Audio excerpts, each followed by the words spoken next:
informações. O Maurício Munhoz gostaria de saber de você, Mozart, sobre o Muralha e qual é a função dos alas e dos zagueiros no seu esquema de jogo. Vamos lá, o Muralha renovou conosco lá para 2024 e foi bem importante na nossa campanha. E assim, eu vejo o Muralha ainda em processo de evolução, né? Porque a posição dele é uma posição que mais evoluiu no jogo aí nos últimos anos. E assim, é óbvio que o goleiro, a principal função é defender, mas dentro daquilo que eu acredito, ele é um dos primeiros jogadores na primeira fase de construção. E aí ele vem evoluindo com os pés, ainda tem uma margem grande de crescimento e nós estamos inserindo ele nos treinamentos justamente para ele poder evoluir. Mas é um cara assim, que tem uma força mental grande, é um líder pelo exemplo, é um cara fácil de lidar no dia a dia, então estou feliz que ele renovou conosco lá.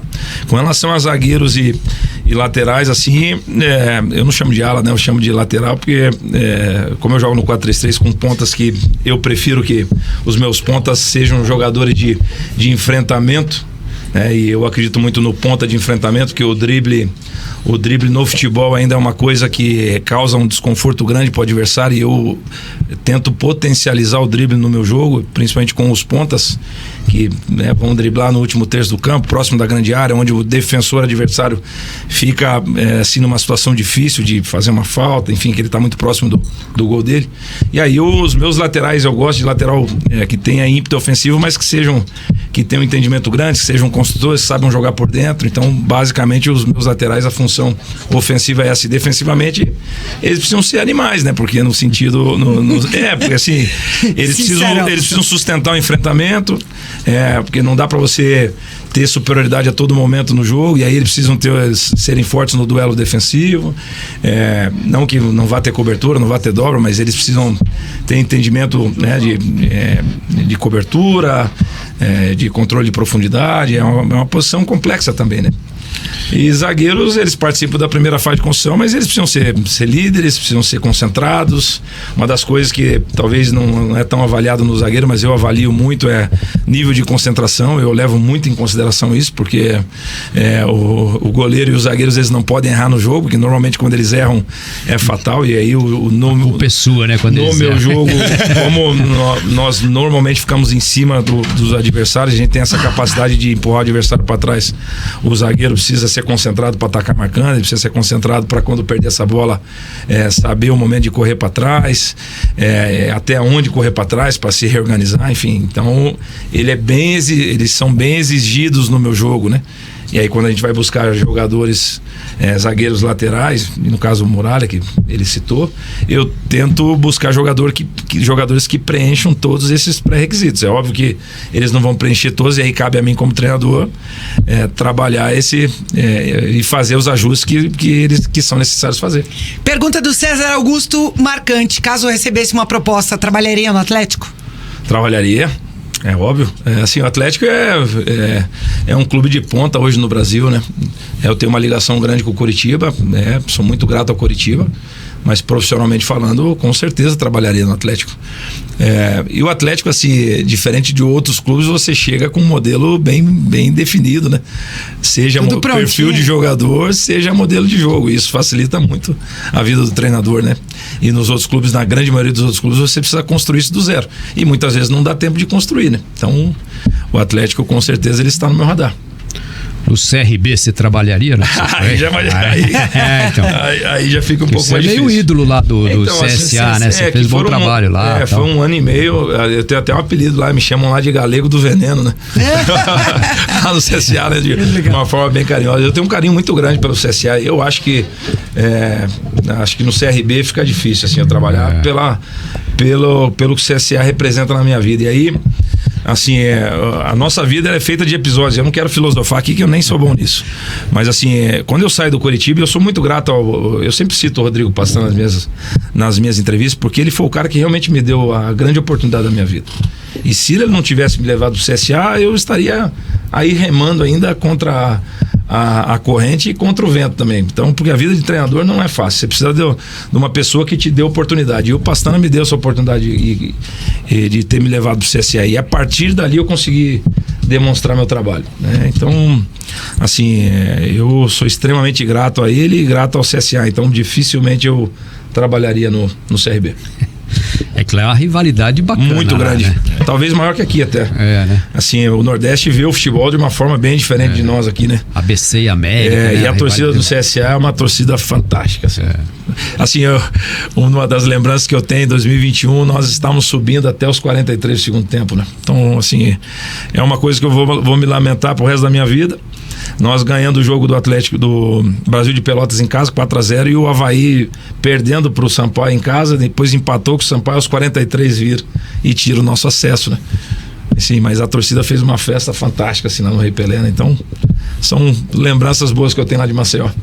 Participação aqui do Lorenzo Montalvão, pedindo pra você mandar um abraço pra galera de Morretes, e o Fabiano complementa dizendo que vai ser da tua vizinhança lá em Morretes. Opa! E quer comprar cachaça. O que pouca gente sabe é que você se tornou um grande empresário aí do ramo das cachaças, né? A cachaçaria onde você é investidor é uma das maiores exportadoras de cachaça pro mundo todo. Verdade. Bastante premiada, inclusive. Bastante premiada, Você só põe dinheiro ou você toma pra experimentar? Assim, nós já tomamos juntos, inclusive, né, Tete? Já. Não, mas assim, em ocasiões especiais eu também tomo. Então, eu tenho a Porto Morrete, ano que vem vai fazer 20 anos. A empresa já fez 20 anos, mas que eu sou sócio investidor, vai fazer 20 anos ano que vem. E assim, foi um chute que eu acertei na veia, né? Vamos colocar dessa forma assim, né? Você tem que criar uma cachaça lá e batizar de futebol, né? Porque futebol é uma cachaça, né? É verdade. Não deixa de ser. Cria lá uma marca lá, futebol. Cachaça Futebol. É óbvio que futebol é a minha profissão, tudo que eu conquistei até hoje é o futebol, mas eu quando não estou trabalhando, eu tenho outras cachaças, assim, a música é uma delas, né? E aí eu me desligo completamente do futebol, até porque são de 10 a 11 meses que te consome demais, né? Então eu procuro ter outros afazeres, assim, para realmente me desconectar um pouco. E aí mandar um abraço pra ele, e pra toda a cidade de Morretes, que eu sou casado com a Isa há 24 anos. Um beijo pra Isa, tá na escuta, acabei de mandar o link pra ela acompanhar no YouTube. Beijo, Isa, tô com saudade. A Isa é natural de Morretes e nós moramos lá, eu comprei casa lá em 99, né? Então, desde 99 que eu também me sinto um morretiano, né? Morretiano, agora me fugiu a expressão correta, porque quem nasce em Morretes se chama de uma forma, quem foi morar lá é de outra. Agora eu não sei bem aonde me colocar nessa. Mas enfim, eu gosto muito de ir lá, inclusive a maior parte das minhas férias eu passo lá, meu filho tá lá inclusive na casa dos avós. E é uma cidade que me recebeu de braços abertos e eu tenho um carinho muito grande por aquela terra. Mozart, boa tarde. Boa tarde. A gente falou fora do ar, mas agora aqui no ar, Alexandre. Fora do ar você entrou no debate ali, né? Mas Alexandre Senechal, prazer meu. A gente jogou bola junto uma vez aqui no campo, aqui, mesmo? Eu trabalhava lá no Atlético. Que legal. Futebol que o pessoal reúne, né? Os ex-atletas. Acho que lá na Volvo, talvez não. Foi lá perto aquele campo na linha verde lá, esqueci agora o bairro. Entendi. Eu vou lembrar, eu te falo. Mas a questão, você falou sobre o Atlético, você trabalharia no Atlético. E que você seria mais fácil porque já tem uma metodologia, né? Sim.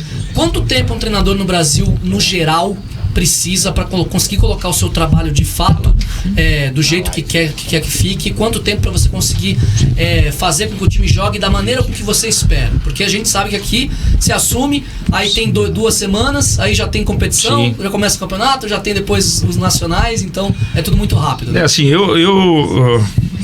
eu não sei se eu vou conseguir responder a tua pergunta, mas dentro daquilo que eu tenho como experiência prática, por ter trabalhado muito tempo em categoria de base, eu fiquei 4 anos no Coritiba, na base, né? E depois quase 2 no profissional. E trabalhei sempre no Sub-20, onde o Sub-20 tem 3 anos na mesma categoria. Então, e aí eu estou contextualizando para responder a pergunta.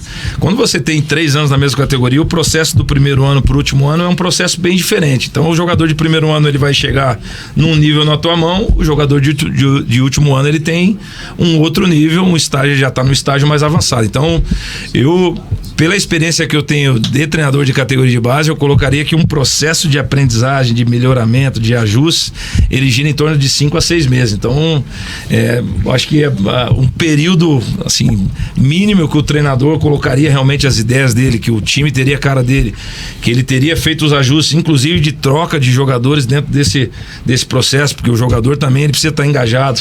Se o jogador não estiver comprometido com o trabalho, com as ideias, dificilmente você vai conseguir realmente executar, porque o jogador é o executor, né? Então eu colocaria aí de 5 a 6 meses de um processo diário, não só de treinamento, mas de vídeo individual, de vídeo coletivo, de vídeo para o setor. Enfim, é um processo lento, de bastante trabalho, para realmente você ter assim, um resultado importante num prazo aí de 5, 6 meses. E você perde 3. Não, daí você vai pra casa e vai começar a assistir o futebol na televisão, né? Que é o que normalmente acontece, né? Infelizmente é assim, né? Mas eu acredito, de verdade, assim, que as coisas vão começar a mudar, né? As SAFs, talvez, eu não vou entrar no mérito se é positivo ou não, falando especificamente da minha área técnica, as SAFs, eu acredito que elas vieram para proteger um pouco mais o treinador, né? Eu espero, pelo menos pela experiência que a gente vê e vem acompanhando, o Coritiba passou por isso agora e manteve o Thiago praticamente o campeonato todo, o Atlético também, enfim, Bahia teve algumas trocas. Mas eu acredito que é um processo que vai dar um pouco mais de tempo para o treinador. É o que eu espero, pelo menos. Ô Mozart, seu primeiro desafio no ano que vem é o Paulistão, né? Você está no grupo C junto com o Bragantino, o Corinthians e a Inter de Limeira, né? Tranquilo, né? Grupo da morte total, né? Tranquilo. O que é mais fácil tirar aí, o Corinthians ou o Bragantino nesse grupo aí para chegar na segunda fase? Então, assim, porque você não joga contra eles, né? Não joga contra eles. O Paulista você não joga no regulamento. Vamos respondendo dentro de uma lógica, né? O Bragantino hoje está mais pronto que o Corinthians, porque assim, já tem um jeito de jogar, enfim. O Bragantino também entra dentro desses clubes aí que tem um modelo bem definido, né? Inclusive de perfil de jogador. O Corinthians, pelo que eu estou acompanhando na imprensa, e aí ele está em fase de reconstrução, né? Então pode acontecer de pegar o Corinthians se reconstruindo, mas é sempre o Corinthians. Eu vou dar um exemplo, um episódio que aconteceu comigo esse ano no Guarani. Nós fomos cair no erro de fazer um gol no Corinthians com 1 minuto de jogo, e aí foi a pior besteira que nós fizemos, né? Tava no Guarani ainda, e o estádio veio abaixo, e eles começaram, aí virou um jogo de ataque contra a defesa. Então quando for jogar contra o Corinthians, se pegar o Corinthians, a estratégia é tentar fazer o gol no último minuto. No primeiro. Se fizer no primeiro é um problema, a torcida vem junto e... Eu sempre falo, 2-0 é o placar perigoso no futebol, né? Pra quem tá tomando.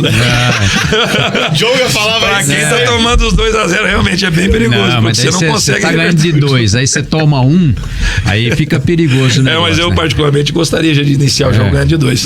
Não vou mentir, não. Seria bom. Mesmo que fosse perigoso, né? Não. Eu acho que é mais perigoso estar tomando 2. É verdade. Então. Mozart, falando aqui, estamos já caminhando pro final do bate-pronto, pra gente falar um pouquinho de futebol internacional. Hoje começa o Mundial de Clubes, né? A gente tem às 3 horas da tarde o Al Ittihad, que é o time da casa, contra o neozelandês Auckland City, abrindo a competição. Quando você tá nas férias, você acompanha futebol internacional, e aí te pergunto, quem é o favorito pra levar esse Mundial de clubes que tem Fluminense também e Manchester City? Assim, eu acompanho por causa do meu menino, né? O Luca torce pro City, né? O Luca é malandro também, né? Pô, que time você torce? Pro City. Pô, eu não tento, né? Torcer pro Manchester City, né? Tem que falar que ele tem que torcer pra todos do grupo City agora. Montevideo Wanderers, Bahia, Bolívar. Dá uma camisa do Mirassol pra ele. Não, é torcedor do Mirassol. Do City é do Mirassol. E aí, como o Luca é torcedor do City, eu vou no City, né? Então, o City realmente é o grande favorito pra esse Mundial, não só, né, pelos jogadores que tem, mas pela forma que é treinado. Enfim, eu assisti o jogo do City agora nesse final de semana. Ele tá perdendo de 1-0, acho que Luton Town, né? alguma coisa assim, né? Luton City. Luton Town. Luton Town. E aí tanto City lá. E a forma que, mesmo perdendo o jogo, a forma que empurra o adversário pra trás, que não foge não muda os padrões, né? Enfim. E aí o City é o grande favorito, é o time a ser batido no mundo hoje. O Guardiola, disparado, realmente é o melhor treinador. E é o cara que realmente tá deixando um legado importante pro jogo, né? Mudou a forma de das pessoas praticarem futebol, né? Então, eu acredito que o City realmente é o grande favorito, não que o time, eu acho que esse time árabe é o do Benzema, se não me engano, né? Isso, do Galhardo, o técnico, então, o Kanté tem um timaço, então, mas eu acredito que o Fluminense... Inclusive... O Marcelo Groi joga lá também, né? Aniversário hoje do Romarinho, Alexandre Senechal. Romarinho fazendo 33 anos, a gente espera que ele ganhe aí a vitória de presente. Né? Time cascudo. Etihad, né? Mas eu acredito que o Fluminense tem condições de passar por esse time. É um jogo realmente... provavelmente eles passam... Já foi mais fácil, né? Já foi mais fácil. Né? Já foi mais mas fácil. O Fluminense tem totais condições de passar e chegar na final. Mas o grande favorito, sem dúvida, é o City. Falando de Champions League, hoje também temos a 6ª rodada da Liga dos Campeões, 8 partidas hoje, Lens e Sevilha, o PSV enfrenta o Arsenal, Manchester United contra o Bayern de Munique, Copenhague e Galatasaray, Napoli contra o Braga, o Union Berlim pega o Real Madrid, a Inter de Milão joga contra a Real Sociedad e Salzburg e Benfica. Mozart, você disputou a Champions League quando você 2007. Jogou na Rússia em 2007, no Spartak Moscou. O que faz a diferença para ganhar uma Champions League? Bom, assim, nós nós pegamos um grupo bem difícil naquela ocasião, né? Éramos nós, Bayern de Munique, Inter de Milão e Sporting Lisboa. Nós acabamos classificando em terceiro na frente do Sporting e fomos para que é a Copa UEFA, hoje Liga Europa, né? E assim, não tive a oportunidade de passar de fase naquela ocasião. Assim, com certeza esses clubes que vão chegar são clubes de grande investimento, de trabalhos também duradouros dos seus treinadores, né? Vendo ali a tabela, e aí eu não sou muito bom em resultado. Provavelmente quem estiver me ouvindo vai sempre o contrário do que eu falar.